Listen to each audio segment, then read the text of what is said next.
Assalamualaikum dan selamat sejahtera saya ucapkan kepada semua. KPX 3013, Teori Perkembangan Kerjaya, Pendekatan Berkaitan, Enroe dan Ginsberg oleh Muhammad Syafiq bin Zulkifli serta Muhammad Ibrahim bin Nurdin.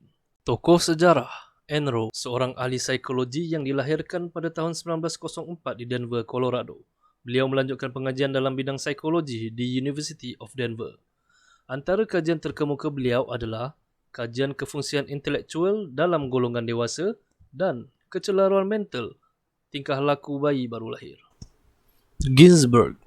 Eli Ginsberg dilahirkan di New York pada 30 April 1911 dan menerima degree master dan PhD sekitar 1931 sehingga 1934 daripada University of Columbia. Mula menjadi profesor ekonomi pada 1935 di University of Columbia dan meninggal dunia pada 14 Disember 2002 pada umur 91 tahun. Teori Ginsberg dihasilkan kerjasama antara Ginsberg, S. Ginsberg, S. Ezelrath dan J. Herma. Idea ini menyatakan proses pemilihan kerjaya merupakan sebahagian daripada proses perkembangan individu itu sendiri.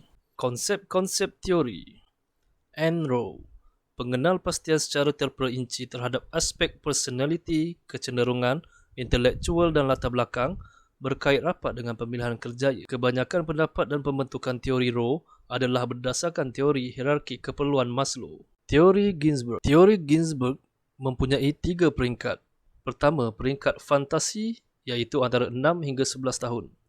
Kanak-kanak belum memiliki sebarang keputusan tentang pekerjaan. Mereka aplikasikan persekitaran dengan orientasi persekitaran seperti main cikgu-cikgu, polis-polis. Mereka melihat kerjaya bukan berdasarkan minat tetapi lebih kepada meniru apa yang dilihat di persekitaran. Kedua merupakan peringkat tentatif atau percubaan iaitu 12 hingga 17 tahun. Menyedari tentang minatnya, keupayaannya dan nilai peribadi serta nilai masyarakat terhadap sesuatu pekerjaan dan menggabungkan kesemua kriteria ini semasa membuat pemilihan kerjaya. Ketiga merupakan peringkat realistik iaitu di antara umur 17 hingga 20 tahun. Pada peringkat ini, mereka mengetahui tentang maklumat, pengalaman dan membezakan keperluan kerjaya dengan faktor peribadi yang terbahagi kepada 3 iaitu penjelajahan, individu meneliti kerjaya yang dipilih, pembentukan, individu tahu akan kebolehan untuk memilih kerjaya dan penentuan, sudah ada kerjaya yang dipilih dan mengambil langkah untuk melaksanakannya. Ginsberg telah merumuskan terdapat faktor yang mempengaruhi pemilihan kerjaya seseorang itu. Ia adalah realiti. Pemilihan pekerjaan adalah akibat daripada tekanan persekitaran. Kedua adalah proses pendidikan. Bidang kerjaya ditentukan oleh kualiti dan kuantiti pendidikan yang diterima oleh individu. Ketiga adalah emosi. Dia pilih kerjaya bergantung pada aspek personality dia. Yang terakhir, nilai peribadi. Perkara ini menentukan jenis pekerjaan yang akan dipilih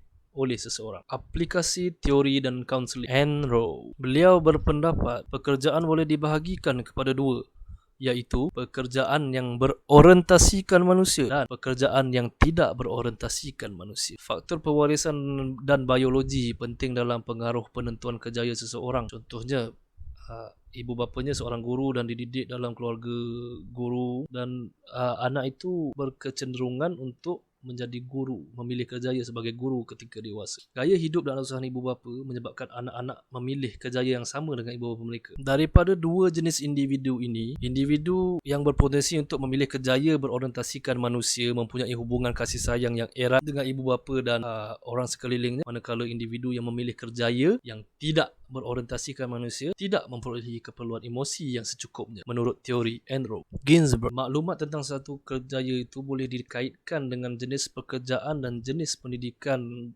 seseorang. Aplikasi kaunseling kerjaya dalam pola pendekatan kaunseling tingkah laku yang mana kandungannya dalam bentuk analisis penerokaan keadaan yang sesuai mengenai individu, kemahiran, minat, keinginan dan nilai masyarakat, tekanan dan arah dunia pekerjaan sangat membantu individu dalam mencapai keserasian dan kepuasan bekerja. Apa yang kami dapat simpulkan di sini adalah teori Enroe ini menekankan pendekatan dan pengaruh kekeluargaan dan masyarakat sekeliling. Model dan teori ini banyak memberi maklumat tentang cara asuhan yang boleh menentukan pengaruh anak-anak terhadap pemilihan kerjaya pada masa akan datang. Pelaksanaan pemilihan kerjaya pada individu adalah corak secara beransur dan koheren yang dinilai secara subjektif oleh individu dalam bidang sosio-budaya mereka sejak kecil hingga awal dewasa. Apabila keputusan vocational tentative dibuat, semua pilihan lain akan dihilangkan yang sebelum-sebelum ni, sehingga individu yang berjaya dalam kerjaya atau pekerjaan mereka mempunyai kepuasan kerjaya adalah individu yang dapat mengenal pasti,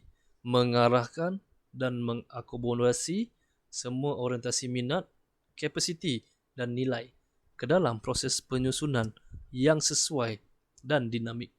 Ini adalah kesimpulan menurut teori Ginsberg. Sekian sahaja daripada kami. Sekian, terima kasih.